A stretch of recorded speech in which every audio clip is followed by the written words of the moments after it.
$10,000 is a lot of money, but who cares because I'm turning $0 into $10,000. Last month during October, I made $622.89 by mowing lawns, cleaning neighbors' houses, reffing soccer, literally becoming a human vending machine, and selling an electric keyboard. And things were going great until November.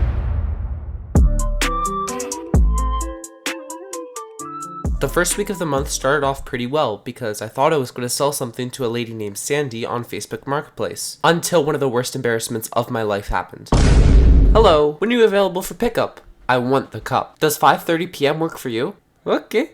Great, see you then. Cash only please. And everything for the transaction was set. At 5:30 on November 7th, I was going to be selling a creepy Santa Claus mug for $5.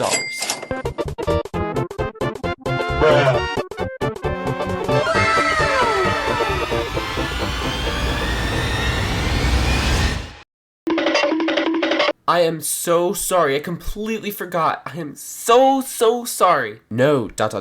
On my way home. No worries. Maybe Sunday? Yes, absolutely. That will work. Just Palasa let me know what time works for you. Just a few days later, we ended up meeting up. And this time, I got to our meeting place and it was on time too. Though I was a little nervous and embarrassed because of what had happened a few days ago. Thank you so much. Okay, you're welcome. Gracias. But as it turns out, things went a lot better than I thought and she couldn't have been nicer. And she even gave me 5 stars on Facebook Marketplace and I didn't even ask her to. She could have given me 1 star and written a horrible review about me. But she didn't, and maybe that's why the next day someone wanted to buy lacrosse elbow guards for me. But I ended up not recording the transaction because it was pitch black dark outside. I sold the elbow guards for $30, but since I was selling them for my brother, he gave me 50%, so that was cut to $15. Later that week on Saturday, I reffed a really big tournament in my area. I made $180 and it was a total of 4 games, so that was $45 per game. And I won't lie, those were the 4 hardest and longest games I've ever refereed in 4 years. The kids were very competitive and they gave me a hard time, especially because I was by myself, since these were only 11-year-olds. About to start my last game, and I'm absolutely cooked.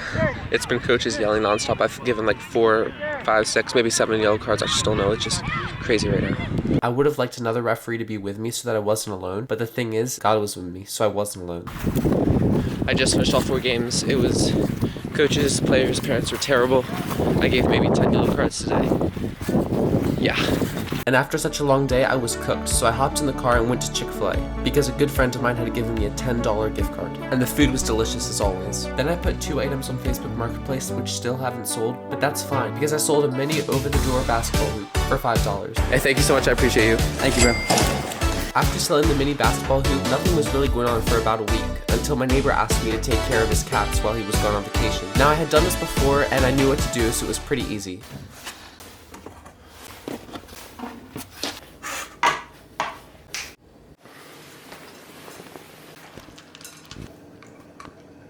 And while I was at my neighbor's house, I noticed a lot of sports memorabilia, such as jerseys, that were sitting around his house. And I asked him if he uses them or wears them, and he said no. He said that he's trying to sell them. And I offered to sell them for him for a little bit of percentage of the profit. I asked for 30%, and he said that was too much. And so against my better judgment, I unfortunately accepted his final offer of 20% for the jerseys, which was a mistake, and I truly regret that decision. It took me a while to take good pictures of the jerseys, put them on Marketplace, and sell them, meet up with the people, communicate with them, and that was only for $8, $4 each for the 2 jerseys I sold. I only have footage of selling 1 jersey because the gentleman to whom I sold the 2nd jersey didn't want me to record. Thank you so much. No problem. Appreciate you. And on top of that, he didn't even pay me for taking care of his cats for 3 or 4 days. Now, I would have asked for money, but I kind of think that's implied when you're taking care of another person's animal for many days. And while I wait to see if my neighbor ends up paying me, I got a message on Facebook Marketplace from a lady named Maggie who wanted to buy my Wilson basketball.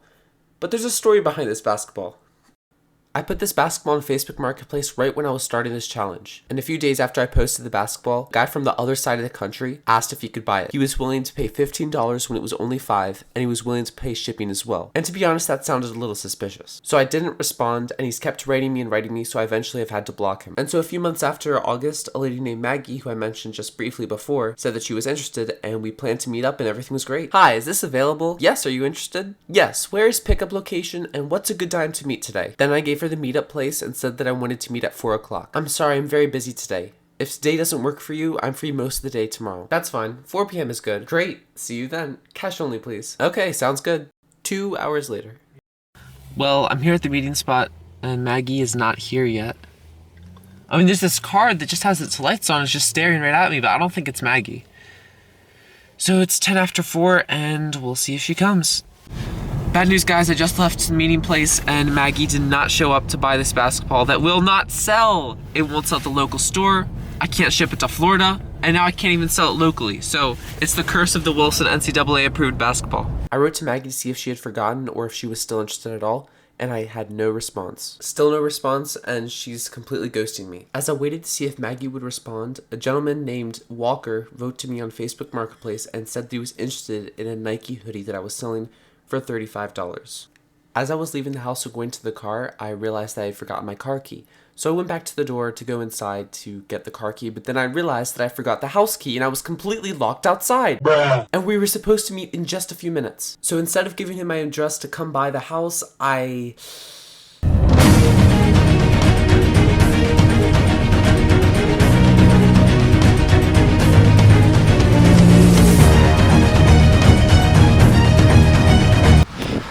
just ran about a mile, half a mile. I gave it to the gentleman, I'm completely out of breath. And he tried it on and then it didn't fit him.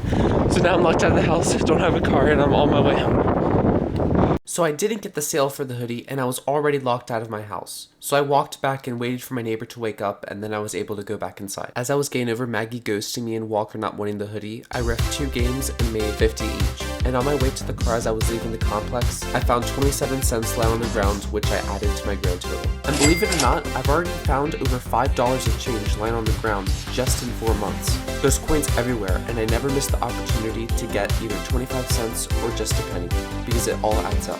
And speaking of adding things up, I've just made a graph showing the amount of money I've made each month since August to November. In August, I made $364.82, which was relatively a modest start to the challenge. Now, I could have made more, of course, but I wasn't as focused in this challenge as I am now. It was more for fun and just to see if I would get views on YouTube. But then in September, I saw a big jump, earning almost $1,000. But to be precise, $915.57. September was the best month so far of me doing this challenge. It was the pinnacle of fall and I was getting tons of jobs. September was a great month, and as you can see from the graph, it was a really nice surprise for me to see how much I made that month. In October, I made $846.96, which was still a strong amount, but it was a little bit lower than September's peak. Even though the number was down slightly, it was still a solid month overall, and I felt like I was maintaining good momentum and rhythm. I'd say that October kind of drawled the hype out from September a little bit, in that I did a lot of my work and my money making outside. And lastly, in November, my earnings dropped to a low of $323.27, which was drastically the lowest from the 4 months, as you can see from the graphs. Now, this was definitely a huge disappointment to me personally, but I've come to realize that fluctuations in this challenge are a part of the process. Even though I need to be making $833 per month in order to reach that goal, I could have better months like September and worse months like November, so hopefully it balances out in the end. And as November was kind of dragging on, I was thinking, is this challenge even possible or not? Because $10,000 is very ambitious and you have to have the right mindset and know what you're going to do to make that money if you want to do this without a full-time job. And 4 months in, this has been a massive roller coaster ride with ups and downs like November, but it's encouraging to see that I've been able to consistently make a decent amount each month, even if it's not as much as I want, because $323.27 is still a lot of money. It's a work in progress and I'm learning from each month on how to improve my money-making methods, and hopefully it'll do me good going into December. $10,000 is a lot of money, but who cares, because I'm turning $0 into $10,000.